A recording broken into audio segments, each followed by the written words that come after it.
Hello everyone, welcome to Sundarban education hub. তো guys, আজ থেকে তোমাদের ফুড এসআই এক্সাম শুরু হয়েছে। 3টে শিফটে পরীক্ষা হবে। তো আমরা একদম সুন্দর করে পিডিএফ আকারে প্রত্যেকটা প্রশ্ন নিয়ে এসেছি। যে 50টা প্রশ্ন এসছে ফার্স্ট শিফটে, সেই মানে জিকে থেকে, সেইগুলো নিয়ে আমরা আলোচনা করব। তো এই পিডিএফটা তোমরা পেয়ে যাবে, আর প্রত্যেকটা প্রশ্ন এখানে দেখো ডিটেলস তোমাদের বলে দেবো, আর কোথা থেকে তোমরা পড়লে ম্যাক্সিমাম স্কোর ক্যারি করতে পারবে সেটাও কিন্তু আজকের ভিডিওতে তোমরা জানতে পারবে। তো গাইজ, তোমাদের যাদের এখনও পরীক্ষা বাকি আছে, তোমরা অবশ্যই ভিডিওটা প্রথম থেকে শেষ পর্যন্ত দেখো। কারণ ভিডিওটা দেখলে তোমাদের কিন্তু একটা আইডিয়া হয়ে যাবে যে তোমাদের কোথা থেকে কতটা পড়তে হবে। বেশি ডেপথে কিন্তু পড়ার দরকার নেই, কারণ জিকে প্রশ্ন খুব ইজি ছিল। আশা করি প্রত্যেকটা শিফটে কিন্তু এই টাইপের প্রশ্নই থাকবে। তো দেখো, এখানে বলা হচ্ছে দুধে কোন খাদ্যগুণ সমৃদ্ধ, অর্থাৎ দুধে কোন ভিটামিন পাওয়া যায়। তো তোমাদের কাজ হচ্ছে কি, বিভিন্ন ভিটামিনের চ্যাপ্টারে গিয়ে কোন খাদ্যে কোন ভিটামিন পাওয়া যায়, আর ভিটামিনের অভাবে কী ধরনের রোগ হয়, বিভিন্ন রাসায়নিক নাম, সেগুলো কিন্তু তোমরা পড়ে রাখবে। তো এখানে দুধে কোন খাদ্যগুণ সমৃদ্ধ? ক্যালসিয়াম। মহাবলীপুরমের সপ্তরথ মন্দিরের নির্মাতা কে ছিলেন? তো পল্লব বংশ, তারা কিন্তু মহাবলীপুরমের সপ্তরথ নির্মাণ করেছিল। তো তোমাদের কাজ হচ্ছে ভারতবর্ষের বিভিন্ন যে গুরুত্বপূর্ণ টেম্পেল, সেই টেম্পেলগুলো কোন রাজ্যে অবস্থিত সেইগুলো তোমরা দেখে নেবে, আর কোন বংশের আমলে কোন মন্দির স্থাপিত হয়েছে সেগুলো একটু দেখে নিও। বিশ্ব পরিবেশ দিবস পালিত হয় 5ই জুন। তো তোমরা জানুয়ারি থেকে ডিসেম্বর পর্যন্ত গুরুত্বপূর্ণ দিবসগুলো একটু দেখে নিও। জলে যে দুটি রাসায়নিক মৌল আছে সেটা কি? হাইড্রোজেন আর অক্সিজেন। তোমরা সবাই জানো H2O, এইচ হচ্ছে হাইড্রোজেন, আর ওতে হচ্ছে কি? অক্সিজেন। তো জলের রাসায়নিক সংকেত H2O, সবাই জানো তোমরা। কৈবর্ত বিদ্রোহের নেতার নাম কি? তো এই দেখো, এই 4-5টা প্রশ্নের মধ্যে একটা প্রশ্ন একটু কঠিন ছিল, দিব্য। তো এটা যারা তোমরা পড়াশুনো করেছো তারা হয়তো অ্যান্সার করে আসতে পেরেছো।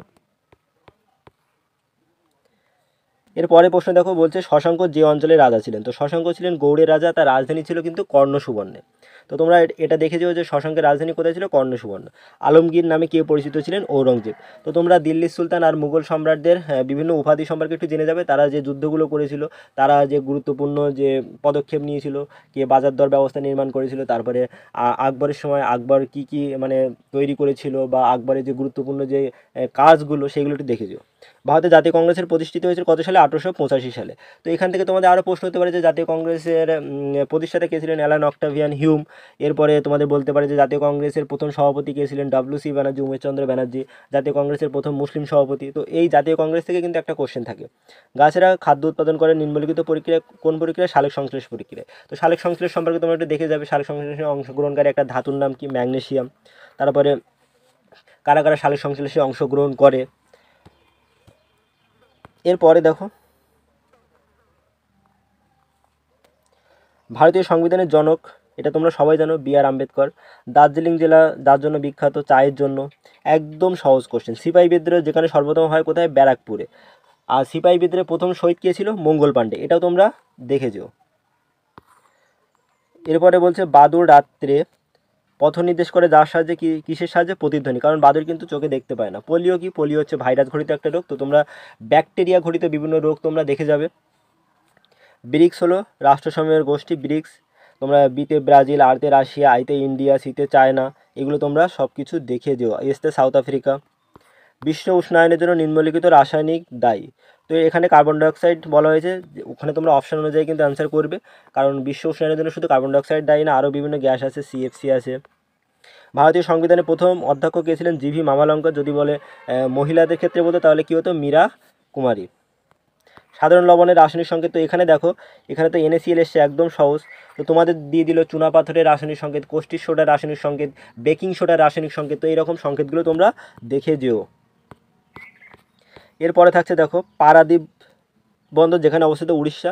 তো তোমরা আন্দামান আর নিকোবর দ্বীপপুঞ্জ সম্পর্কে একটু দেখে যেও, কারণ এখানে উড়িষ্যা দিয়েছে, আন্দামান নিকোবর দ্বীপপুঞ্জ থেকেও কিন্তু অনেক ইম্পর্টেন্ট প্রশ্ন থাকে। আরও বিভিন্ন বন্দর, আমাদের গুজরাটে যে সমস্ত বন্দর আছে সেগুলো একটু দেখো। ক্যাকটাসের ভৌগোলিক অবস্থান মরুভূমি, এটা সবাই জানে।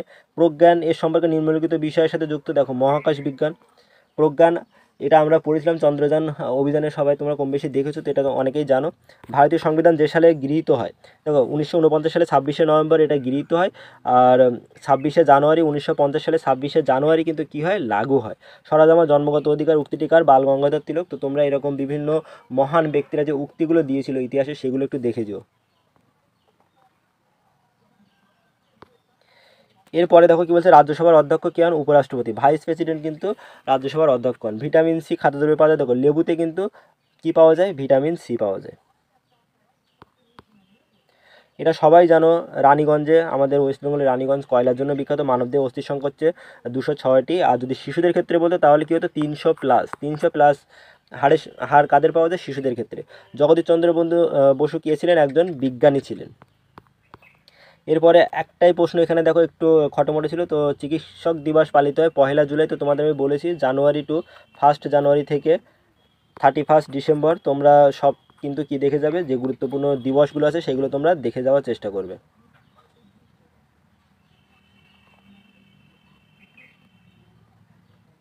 এরপরে দেখো আনন্দমঠ কে লেখেন? বঙ্কিমচন্দ্র চট্টোপাধ্যায়। এরপরে একটা গুরুত্বপূর্ণ তোমাদের জিনিস যেগুলো বলার, যেটা হচ্ছে বিভিন্ন গুরুত্বপূর্ণ বই যারা লিখেছেন সেইগুলো একটু দেখে যাও। বেশি টাফ মানে মানে বইগুলো দেখার দরকার নেই, সহজ সহজ বইগুলো দেখবে, যেমন বঙ্কিমচন্দ্র চট্টোপাধ্যায়ের লেখা, রবীন্দ্রনাথ ঠাকুরের লেখা, মাইকেল মধুসূদন দত্তের লেখা, এগুলো একটু দেখে যাও। ফা হিয়েন কার রাজত্বকালে ভারতে আসে? দ্বিতীয় চন্দ্রগুপ্ত। আর একটা আছে হিউয়েন সাং। তো হিউয়েন সাং হ দিয়ে দেখো এখানে হিউয়েন সাং। তো তোমরা মনে রাখবে হ দিয়ে হিউয়েন সাং আর হ দিয়ে হর্ষবর্ধন। তো হিউয়েন সাং ভারতে আসে কার আমলে? হর্ষবর্ধনের আমলে। এটা কিন্তু দেখে যেও। ফাহিয়েন দ্বিতীয় চন্দ্রগুপ্ত, তোমাদের হিউয়েন সাং দিয়ে দিতেও পারে। প্রথম মহিলা শাসক যিনি দিল্লির সিংহাসনে বসেন? তো সুলতানা রাজিয়া, তিনি দিল্লির সিংহাসনে বসেন। ভারতীয় প্রজাতন্ত্র দিবস যে সালে ঘোষিত হয়? 1950 সালে ঘোষিত হয়েছিল।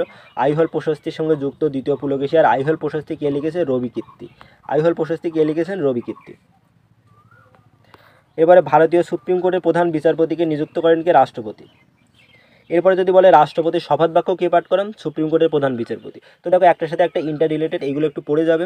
The story of my experiments with truth, এটা কে লিখেছেন? মহাত্মা গান্ধী। দেখো মহাত্মা গান্ধী থেকে প্রত্যেক বছর প্রশ্ন হয়। মহাত্মা গান্ধী জাতীয় কংগ্রেসের অধিবেশনে সভাপতিত্ব করেন 1924 সালে বেলগাঁও অধিবেশনে। মহাত্মা গান্ধীর যে হরিজন পত্রিকার সঙ্গে যুক্ত। তারপরে মহাত্মা গান্ধী কত সালে সাউথ আফ্রিকা থেকে ভারতে আসে? 1915 সালের 9 জানুয়ারি। তো এইগুলো দেখবে। তিনি কত সালে দক্ষিণ আফ্রিকাতে যান। এরপরে আকবরনামা রচয়িতা কে? আবুল ফজল। এরপরে হুমায়ুন নামার রচয়িতা কে? গুলবদন বেগম। এটা তোমরা দেখে যেও, কারণ তোমাদের যদি হুমায়ুন নামা দিয়ে দিতেও পারে।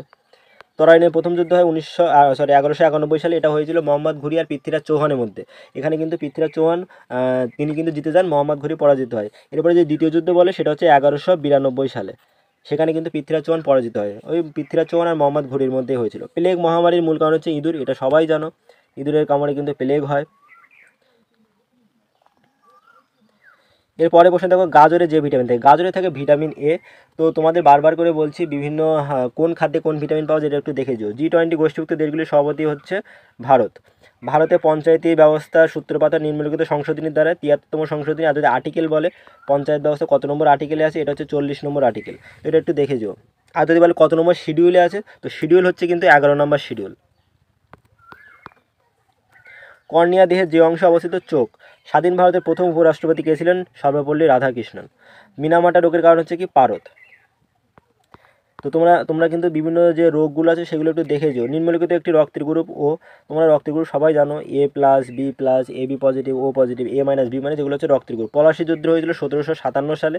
কার মধ্যে হয়েছিল? সিরাজউদ্দৌলা আর ইস্ট ইন্ডিয়া কোম্পানি। সিরাজউদ্দৌলা পরাজিত হয়। এবারে পানিপথের প্রথম যুদ্ধ কত সালে হয়েছিল? 1526 সালে। পানিপথের যদি বলে তোমাদের দ্বিতীয় যুদ্ধ হয়েছিল 1556 সালে। আকবর আর হিমুর মধ্যে যদি তৃতীয় যুদ্ধ বলে পানিপথের, সেটা হয়েছিল 1761 সালে। 1761 সালে পানিপথের তৃতীয় যুদ্ধ হয়েছিল। মেঘনাদ সাহা ছিলেন একজন পদার্থবিদ। আচার্য প্রফুল্ল রায় ছিলেন একজন কি? বিখ্যাত, তিনিও ছিলেন কিন্তু একজন বিখ্যাত বিজ্ঞানী। আচার্য প্রফুল্ল চন্দ্র রায় ছিলেন, তিনি একজন বিখ্যাত বিজ্ঞানী বা তিনি রসায়নবিদ তোমরা বলতে পারো। তো গাইস এই ছিল আজকের 50টা প্রশ্ন ফার্স্ট শিফটের। আমরা সেকেন্ড শিফটের প্রশ্ন পেলেও তোমাদের কিন্তু এইভাবে ভিডিও বানিয়ে দিয়ে দেবো। যদি ভিডিওটা ভালো লাগে অবশ্যই লাইক শেয়ার করে দিও, চ্যানেলটি সাবস্ক্রাইব করতে ভুলবে না। তো guys thank you, bye by.